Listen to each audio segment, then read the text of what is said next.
கிறிஸ்தேசுவுக்குள் அன்பாய் அழைக்கப்பட்ட அன்புக்குரிய சகோதர சகோதரிகளே, நம்முடைய ஆண்டவராகிய இயேசு கிறிஸ்துவின் நாமத்தினாலே அன்பையும் வாழ்த்தியும் தெரிவித்துக் கொள்கிறோம். விசேஷமாக நிறைவேறும் நீதி என்கிற தலைப்பின் கீழாக தொடர்ந்து ஆண்டவருடைய சத்தியங்களை கேட்டுட்டு இருக்கோம். கடைசியாக பார்த்தீங்கன்னா 35ஆம் பாகத்துக்குள்ளாக நம்ம கடந்து போயிருந்தோம்.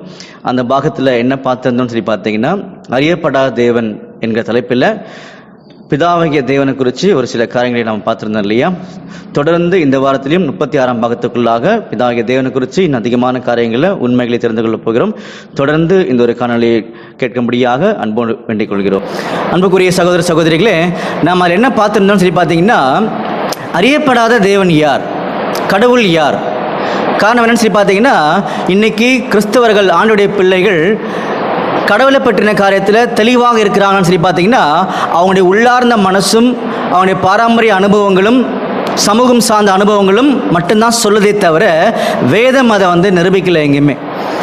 என்ன சூழ்நிலையில் இன்றைக்கி ஜனங்கள் நம்ம எல்லாரும் இருக்கிறாங்கன்னு சொல்லி பார்த்தீங்கன்னா, 3 தெய்வ கொள்கை.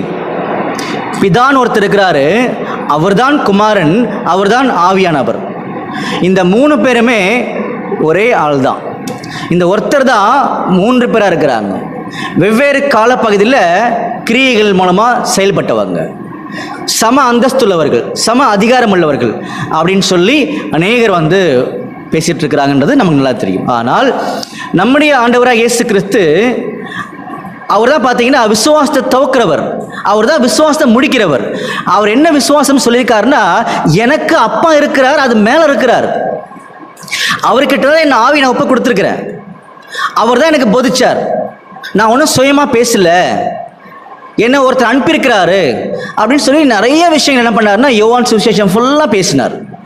அதனால சில இடங்களில் நம்ம தடுமாறக்கூடிய சூழ்நிலை நம்ம நிற்கிறோம்.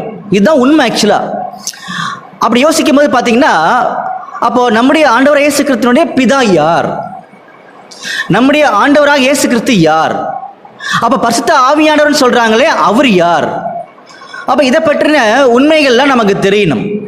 காரணம் என்னன்னு சொல்லி பார்த்தீங்கன்னா, இஸ்ரேல் ஜனங்கள் இருந்தாங்க இல்லையா, அந்த இஸ்ரேல் ஜனங்களை வழிநடத்தின ஒரு மகா பெரிய ராஜா இருந்தார் இல்லையா, அவர்கிட்ட கூட நம்முடைய ஆண்டவர் என்ன சொல்லி கொடுத்தாருன்னு சொல்லி பார்க்கும்போது பார்த்தீங்கன்னா பாருங்க, 1 நாளாகமம் 28ஆம் அதிகாரம் 9ஆம் வசனம் படிக்கலாம். 1 நாளாகமம் 28ஆம் அதிகாரம் 9ஆம் வசனம், என் குமாரனாகிய சாலமோனே, நீ உன் பிதாவின் தேவனை அறிந்து அவரை உத்தம இருதயத்தோடும் உற்சாக மனதோடும் சேவி. பாத்தீங்களா, யாரை தெரிஞ்சுக்கணுமா, பிதாவை தெரிஞ்சுக்கணும்னு சொல்லி காமிக்கிறார். அவரை தான் உத்தம இருதயத்தோடு நீ சேவிக்கணும்னு சொல்லி காமிச்சிருக்கார். அப்போ பிதாவை உத்தம இருதயத்தோடு சேவிக்கணுன்ற காரியங்களை நம்முடைய ஆண்டவர் இயேசு கிறிஸ்துவும் புதிய ஏற்பாட்டு காலத்தில் அவர் தான் சாலமோனிலும் பெரியவர் இல்லையா, அவர் ரொம்ப துல்லியமாக தெளிவாக சொல்லியிருக்காரு. படிக்கலாம் பாருங்க, யோவான் 4ஆம் அதிகாரம் 21ஆம் வசனம். யோவான் 4ஆம் அதிகாரம் 21ஆம் வசனம், அதற்கு இயேசு, ஸ்திரீயே, நான் சொல்லுகிறதை நம்பு, நீங்கள் இந்த மலையிலும் எருசலேமிலும் மாத்திரமல்ல எங்கும் பிதாவை தொழுது கொள்ளும் காலம் வருகிறது. பாத்தீங்களா, அப்ப சாலமோனிலும் பெரியவர் அதை தான் சொல்லியிருக்கார், பிதாவை எங்கும் தொழுது கொள்ளக்கூடிய காலம் வருகின்றது அப்படின்னு சொல்லியிருக்கார். அப்போ இந்த உலகத்தின் அதிபதியாகிய பிசாசானன் கிட்ட நம்முடைய ஆண்டவர் டைரக்ட் ஸ்டேட்மெண்ட் கொடுத்தார்.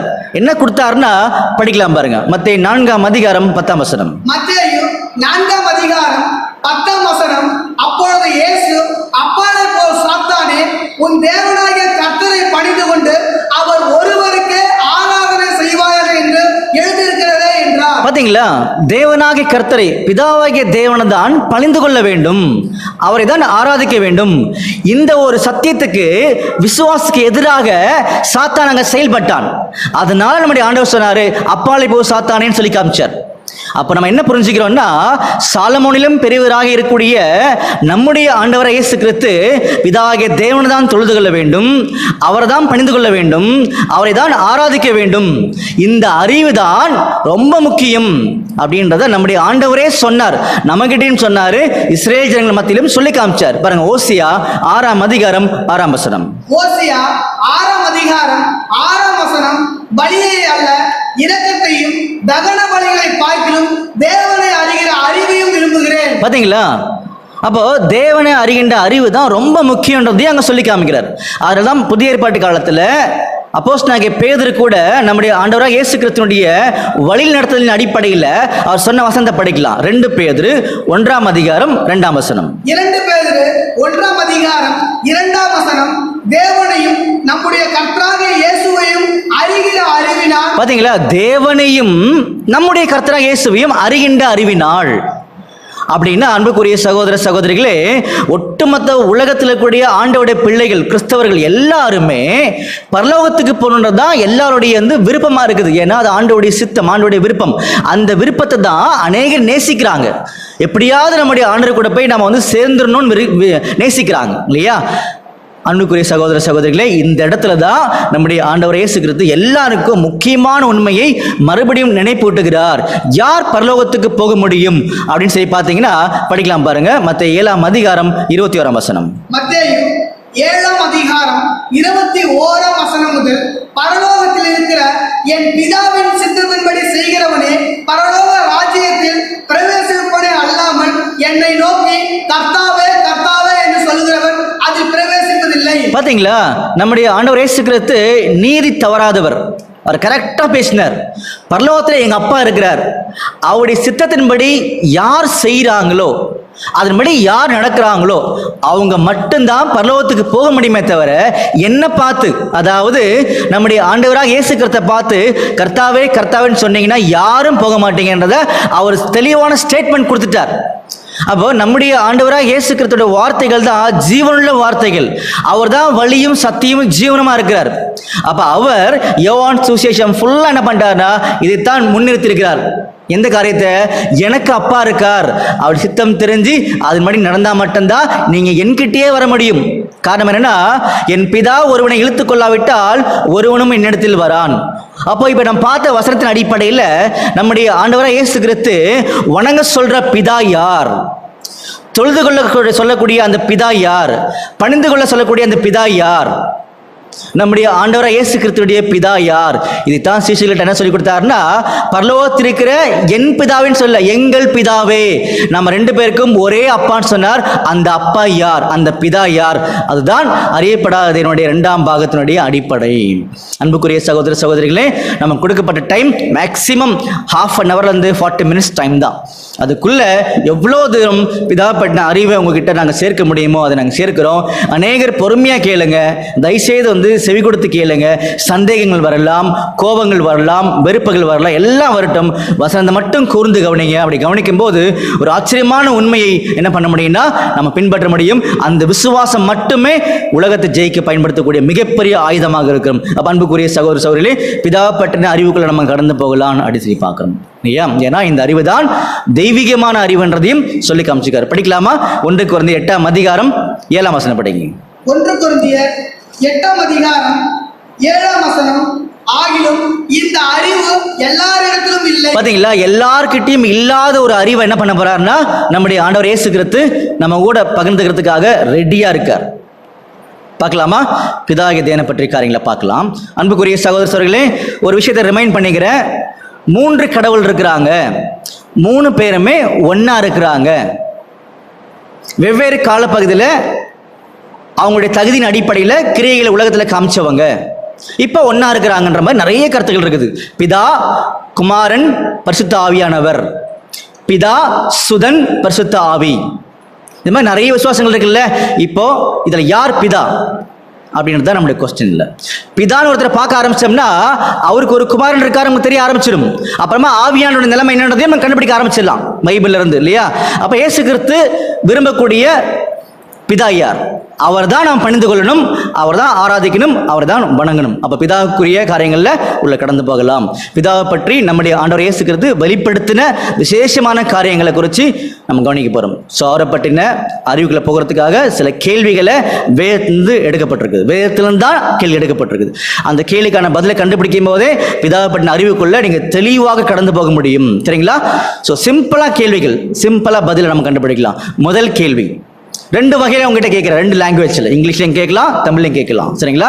ஸோ முதல்ல படிக்கும்போது, anybody can create father God, பிதாவாகிய தேவனை யாராவது உருவாக்க முடியுமா, படைக்க முடியுமா? அதுதான் கேள்வி. சரிங்களா? உங்ககிட்ட இருந்து பதில் வரலாம், ஆனாலும் வேதம் தான் நமக்கு வந்து அத்தாட்சி, வேதம் தான் நமக்கு வந்து அத்தாரிட்டி. சரிங்களா? அப்ப வேதம் என்ன சொல்லுது? வாசிக்கலாமா? படிக்கலாம் பாருங்க. சங்கீதம் 90:2. சங்கீதம் 90ஆம் சங்கீதம் 2ஆம் வசனம். பர்வதங்கள் தோன்றும் முன்னும் நீர் பூமியையும் உலகத்தையும் உருவாக்கும் முன்னும் நீரே அனாதியாய் என்றென்றைக்கும் தேவனாய் இருக்கிறீர். பாத்தீங்களா? நீரே அனாதியாய், அநாத அல்ல, அனாதியாய் என்றென்றைக்கும் தேவனாக இருக்கிறீர். இங்கிலீஷ் படிச்சு பாத்தீங்கன்னா everlasting father, there is no beginning, there is no end. துவக்கமும் கிடையாது, முடிவும் கிடையாது அப்படின்னு வசனம் சொல்லப்படுது. அப்ப நம்ம என்ன புரிஞ்சுக்கிறோம்னா, பிதாவாகிய தேவனை யாரும் உருவாக்க முடியாது, யாரும் படைக்க முடியாது. அவர் அனாதி தேவன், தொடக்கமும் இல்லை முடிவும் இல்லை. இதுதான் இந்த கேள்விக்கான பதில். நிறைய வசனங்கள் இருக்குது, கொடுக்கப்பட்ட டைம்ல இவ்வளவுதான் உங்களுக்கு அருமையாக பிரசன்ட் பண்ண முடியுன்றதை ஆண்டவர் எங்களுக்கு புரிய வச்சிருக்கார். சரிங்களா? அடுத்த கேள்விகளை குயிக்கா கடந்து போயிடலாம். அன்புக்குரிய சகோதர சகோதரிகளே, 2வது கேள்வி, பிதாகிய தேவன் ஒருத்தரா 3 பேரா? whether Father God is one or trio, இதுதான் கேள்வி இல்லையா? அப்ப பிதாகிய தேவன் ஒருத்தரா 3 பேரா? வசனம் படிக்கலாமா? பாருங்க. உபாகமம் 32ஆம் அதிகாரம் 39ஆம் வசனம். உபாகமம் 32ஆம் அதிகாரம் 39ஆம் வசனம். நானே அவர், என்னோட வேற தேவன் இல்லை என்பதை இப்பொழுது பாருங்கள். நான் கொல்லுகிறேன், நான் உயிர்ப்பிக்கிறேன். பாத்தீங்களா? நானே அவர், என்னோட வேற தேவன் இல்லை. நல்லா கவனிச்சுக்க வசனத்தை. சரிங்களா? உபாகமம் 32ஆம் அதிகாரம் 19ஆம் வசனத்தை தெளிவா போட்டிருக்காரு இல்லையா? இன்னொரு வசனம் படிக்கலாம். யோவான் 17ஆம் அதிகாரம் 3ஆம் வசனம். யோவான் 17ஆம் அதிகாரம் 3ஆம் வசனம். ஒன்றான மெய்தேவனாகிய உம்மையும் நீர் அனுப்பினவராகிய இயேசு கிறிஸ்துவையும் அறிவதே நித்திய ஜீவன். பாத்தீங்களா? ஒன்றான ஒரே தேவன் தான், ஒன்றான மெய்தேவன் ஒருத்தர் தான், அவர் தான் இயேசு கிறிஸ்து அனுப்பியிருக்கிறாரு. அப்ப தேவன்றவர் ஒருத்தர் தான் அப்படின்ற சாட்சியை நம்முடைய ஆண்டவர் ரெக்கார்ட் பண்ணியிருக்காரு. சரிங்களா? 1 தீமோத்தேயு 2ஆம் அதிகாரம் 5ஆம் வசனம். 1 தீமோத்தேயு 2ஆம் அதிகாரம் 5ஆம் வசனம். தேவன் ஒருவரே, தேவனுக்கும் மனுஷருக்கும் மத்தியஸ்தரும் ஒருவரே. அன்புக்குரிய சகோதர சகோதரிகளே, தேவன் ஒருவரே. பாத்தீங்களா? உங்களுக்கே தெரியும், இந்த மாதிரி நிறைய வசனங்கள் இருக்குன்றது உங்களுக்கு நல்லா தெரியும். சரிங்களா? அப்போ உபாகமத்தில் படிக்கும் போதும் யோவான்ல படிக்கும் போதும் தீமோத்தேயுல படிக்கும் போதும் நமக்கு என்ன ஒரு நம்பிக்கை, விசுவாசத்தை தெளிவுபடுத்தலாம்னு சொல்லி பார்த்தீங்கன்னா, தேவன்றவர் ஒருத்தர் தான், 3 பேர் அல்ல அப்படின்னு சொல்லி காமிக்கிறார். சரிங்களா? உங்க மைண்ட்ல எப்படி கூட கேள்விகள் வரலாம்னு சொல்லி பார்த்தீங்கன்னா, ஒருத்தர் தான் தேவன், அவர் தான் 3 பேரா இருக்கிறான்னு கூட நீங்க சொல்லலாம். அது தவறல்ல, நீங்க மைண்ட்ல வச்சுக்கோங்க. இப்போதைக்கு இந்த கேள்விக்கு என்ன பதில் சொல்லி பார்த்தீங்கன்னா, தேவன்றவர் ஒருத்தர் தான் அப்படின்றது தெளிவுபடுத்திட்டார். சரிங்களா? இப்ப அடுத்த கேள்விக்குள்ளாக நம்ம கடந்து போகலாம். அன்புக்குரிய சகோதர சகோதரிகளே, இந்த கேள்விதான் உங்களுடைய வாழ்க்கையை மாற்றும்.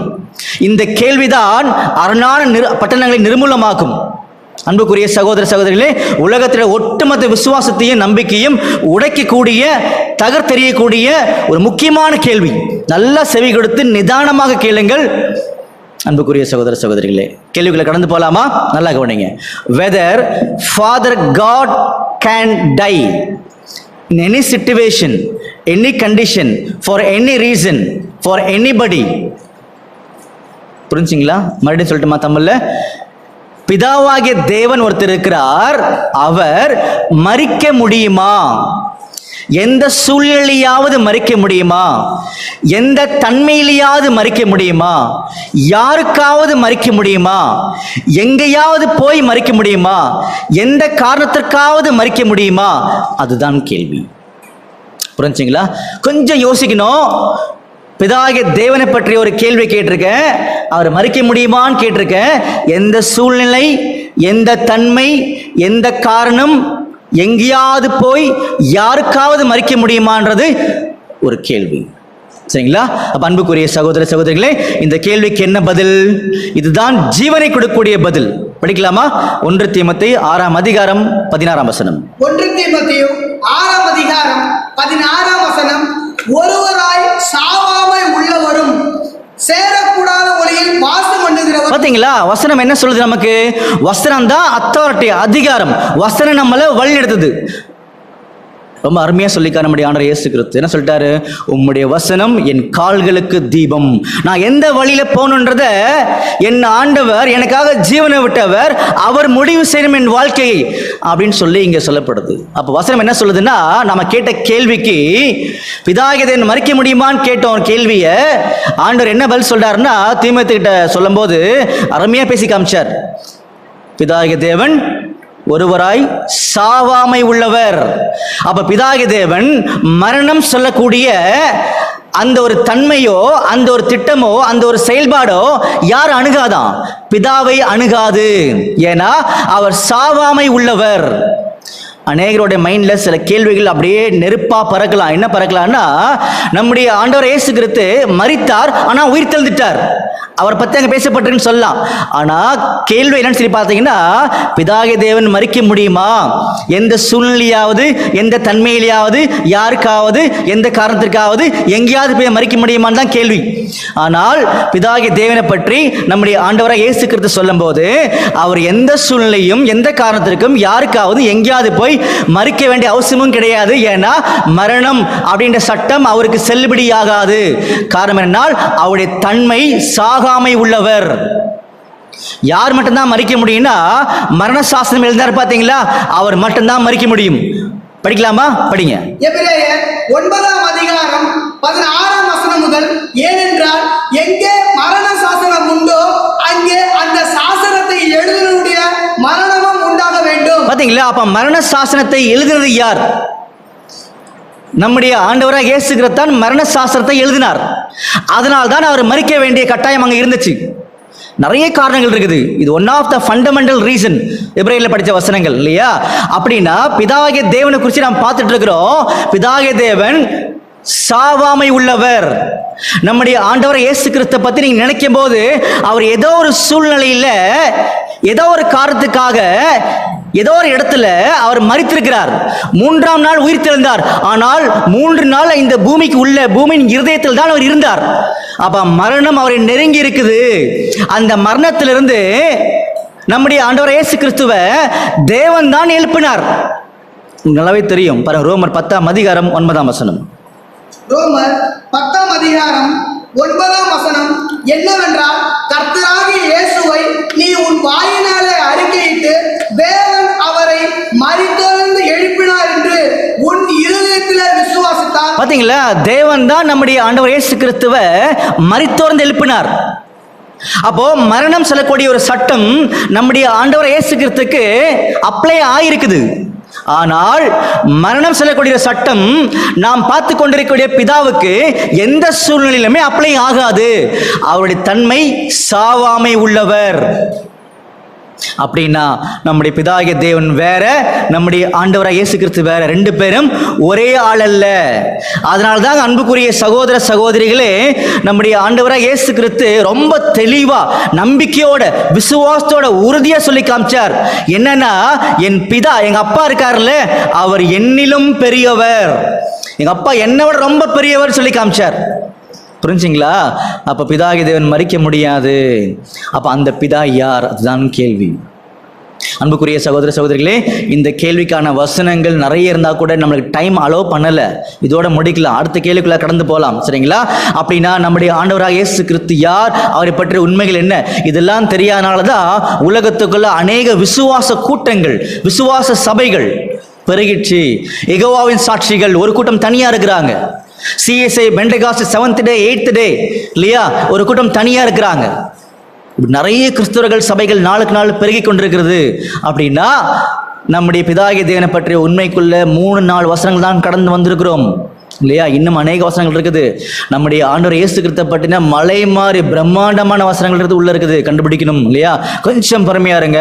3வது முக்கியமான கேள்விக்குள்ள என்ன பண்ணலாம்னா, இப்போ நம்ம கடந்து போகலாம்னு சொல்லி பார்க்கிறோம். அப்ப அன்புக்குரிய சகோதர சகோதரிகளே, அடுத்த கேள்வியை கவனிக்கும் போது கேள்வி நல்லா கவனிங்க. நம்முடைய பிதாகிய தேவனுடைய சத்தத்தை, சவுண்டை யாராவது கேட்டிருக்காங்களா அல்லது கேட்க முடியுமா? Anybody can hear or heard God's voice. பிதாகிய தேவனுடைய ஃபாதர் காட் இருக்கார்ல, நம்முடைய ஆண்டவராக இயேசு கிறிஸ்துவுடைய அப்பா இருக்கார்ல, அப்பாவும் மகனும் ஒரே ஆள் அல்ல, 2 பேரும் வெவ்வேறு ஆட்கள் சொல்லி இப்ப புரிய வச்சார் வசனத்துல. இல்லையா?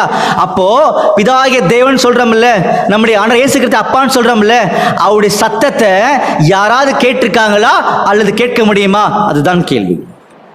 பார்க்கலாமா? வசனம் படிக்கலாமா? அன்புக்குரிய சகோதர சகோதரிகளே, நம்முடைய பிதாகிய தேவனுடைய சவுண்டை யாராவது கேட்க முடியுமா அப்படி சொல்லி பார்த்தீங்கன்னா ஒரு அருமையான விளக்கத்தை என்ன பண்ணியிருக்காருன்னா ரொம்ப பிரம்மாண்டமாக நம்முடைய வேதத்தில் எழுதப்பட்டிருக்கு. பாருங்க, நம்முடைய ஆண்டவர் இயேசு கிறிஸ்து ரொம்ப அத்தாரிட்டியா பேசுறார் எல்லா இடங்களிலுமே. ஒரு வசனம் சொல்லிக்கார் பாருங்க, படிக்கலாமா? யோவான் 12ஆம் அதிகாரம் 48ஆம் வசனம். யோவான் 12ஆம் அதிகாரம் 48ஆம் வசனம். என்னை தள்ளி என் வார்த்தைகளை ஏற்றுக்கொள்ளாதவனை நியாயம் தீர்க்கிறது ஒன்று இருக்கிறது. நான் சொன்ன வசனமே அவனை கடைசி நாளில் நியாயம் தீர்க்கும். பாத்தீங்களா? நான் சொன்ன வசனமே அவனை கடைசி நாளில் நியாயம் தீர்க்கும். அப்போ இந்த வசனத்துடைய ஒரு முக்கியமான அத்தாரிட்டி, அதிகாரத்தை என்ன பண்றாருன்னா நம்முடைய ஆண்டவர் இயேசு கிறிஸ்து நம்ம கிட்ட சுட்டி காமிக்கிறார் இல்லையா? அப்ப வசனம் என்ன சொல்லுதோ அதுதான் முடிவுன்றதை அவர் சொல்லி காமிக்கிறார். அப்போ நல்ல கவனிங்க, நம்முடைய கேள்வி என்ன? பிதாவாகிய தேவனுடைய சத்தத்தை யாராவது கேட்டிருக்காங்களா, கேட்க முடியுமான்றதுதான். அநேகர் பதில் சொல்லலாம், ஆபிரகாமே அப்படின்னு ஆண்டவர் கூப்பிட்டிருக்கார். ஆதாமே எங்க இருக்கிற? சாமுவேல் என்ன பண்ணிட்டு இருக்கிற?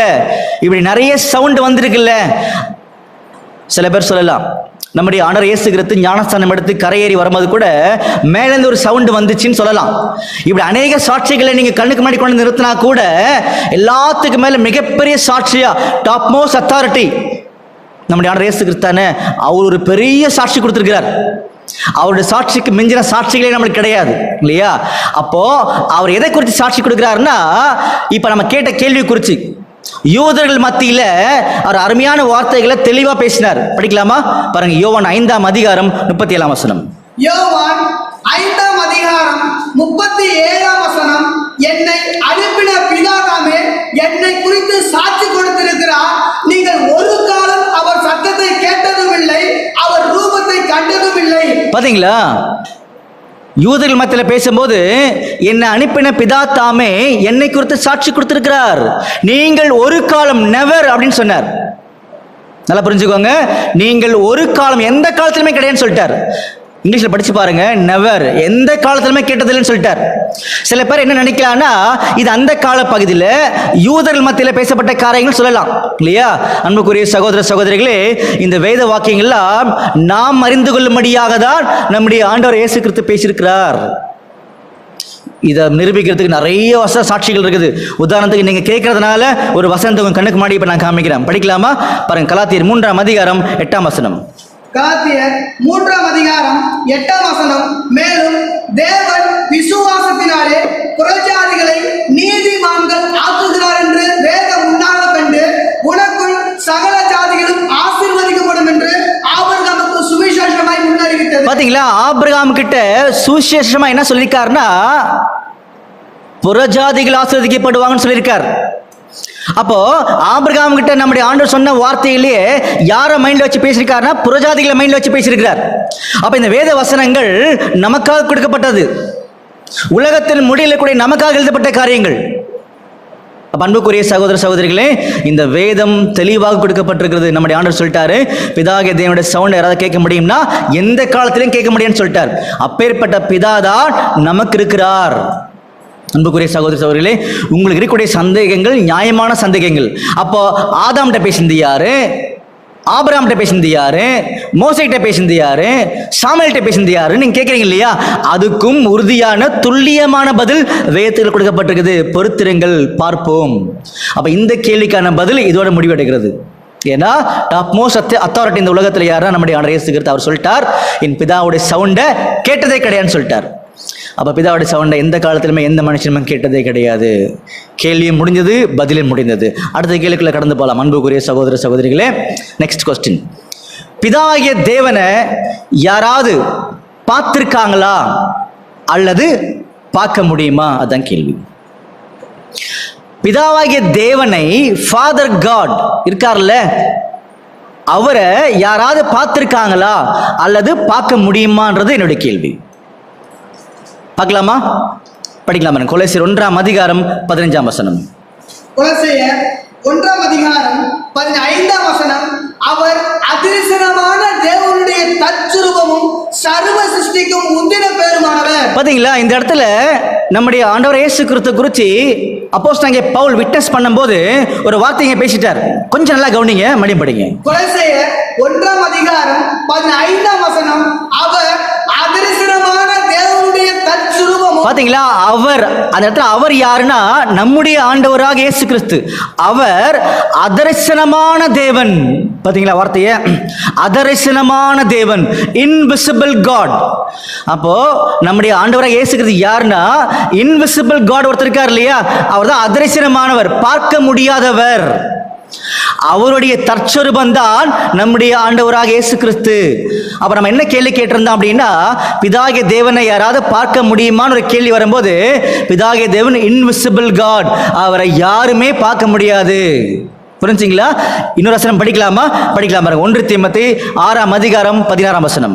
1 தீமோத்தேயு 6:16 ஒருவராய் சாவாமை உள்ளவரும் சேரக்கூடாத ஒளியில் வாசம் பண்ணுகிறவரும் மனுஷரில் ஒருவரும் கண்டிராதவரும் காணக்கூடாதவருமாய் இருக்கிறவர். பாத்தீங்களா, மனுஷரில் ஒருவரும் கண்டிராதவரும் காணக்கூடாதவரும். அன்புக்குரிய தேவஜனமே, நல்லா கேட்டுக்கோங்க. உறுதியான சத்தியங்கள் வேதத்துக்குள்ள நம்முடைய ஆண்டவர் சொல்லியிருக்கும் போது, இந்த உலகத்தின் அதிபதியாகிய பிசாசானவன் ஒட்டுமொத்த சத்தியத்தை என்ன பண்ணிட்டான்னா மறைச்சு வச்சிருக்கிறான். இதுக்கு தான் இவ்வளவு பிரயாசப்பட்டு நம்முடைய ஆண்டவர் ஜீவனை கொடுத்தாரா? எத்தனை ஆயிரம் வருஷங்கள், எத்தனை ஆயிரம் ஜென்மங்கள் உலகத்துக்குள்ள சாத்தான் சத்தியத்தை மறைத்தாலும் நம்முடைய பிதாகிய தேவன் நம்முடைய ஆண்டவர் இயேசு கிறிஸ்து மூலமாக அதை வெளிப்படுத்துவார். அந்த விசுவாசம் தான் உலகத்தை ஜெயிக்கும். அப்ப படிச்ச வசனத்துல நமக்கு என்ன சொல்லி கொடுக்குறான்னு சொல்லி பாத்தீங்கன்னா, வசந்த கவனிக்கிறீங்களா? மறுபடியும் படிங்க. 1 தீமோத்தேயு 6:16 முதல் ஒருவராய் சாவாமை உள்ளவரும் சேரக்கூடாத ஒளியில் வாசம் பண்ணுகிறவரும். பாத்தீங்களா, ஒருவராய் சாவாமை உள்ளவரும் சேரக்கூடாத ஒளியில் வாசம் பண்ணுகிறவரும் மனுஷரில் ஒருவரும் கண்டிராதவரும் காணக்கூடாதவரும். அவர் நம்ம கேள்விக்கு என்ன பதில்? பிதாகிய தேவனை எந்த மனுஷனும் எந்த காலத்திலையும் பார்த்ததும் இல்லை, பார்க்கவும் முடியாது.